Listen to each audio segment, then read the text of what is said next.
সরকারের নির্ধারিত মূল্যে ব্রয়লার ও সোনালী মুরগি বিক্রয় হলেও ডিম বিক্রি হচ্ছে বেশি দামে। কুষ্টিয়া থেকে ব্রয়লার ও সোনালী মুরগির বাজার দর জানিয়েছেন প্রতিনিধি শরীফুল ইসলাম। আর বিভিন্ন বাজারে ঘুরে আমি দেখেছি যে বিশেষ করে ব্রয়লার মুরগি বিক্রি হচ্ছে সরকারি নির্ধারিত দাম হিসেবে 180 টাকা কেজি, তা অনেক ক্ষেত্রে তারও কম দামে বিক্রি হচ্ছে, কোনো জায়গায় 175 টাকা বিক্রি হচ্ছে। সোনালী মুরগি 260 টাকা থেকে 65 টাকা, কোনো ক্ষেত্রে আরও কম, কিন্তু সরকার নির্ধারণ করেছে 270 টাকা।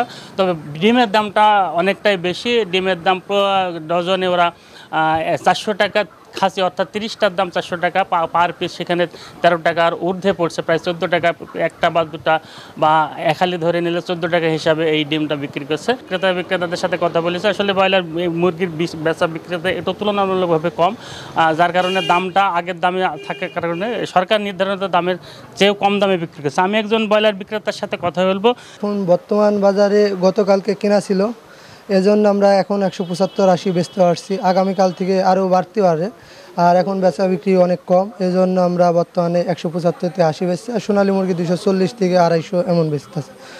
এখন আগামীকাল থেকে হয়তো বেশি হতে পারে, সরকার রেট যখন মহাজন আমাদের বলে দিয়েছে যে আগামীকাল থেকে আরও রেট বেশি হইবে। আজকে সরকারের নির্ধারিত রেটের চেয়ে কম দামে বিক্রি করতে পারলেও আগামীকাল বা দু একদিনের মধ্যে এই রেটের বাইরে তাদের বিক্রি করতে হবে, এমনটি মহাজনরা, যারা ব্রয়লার বিক্রেতা খুচরা বিক্রেতা, তারা তাদের মহাজনরা বা পাইকারি বিক্রেতারা তাদেরকে জানিয়েছেন।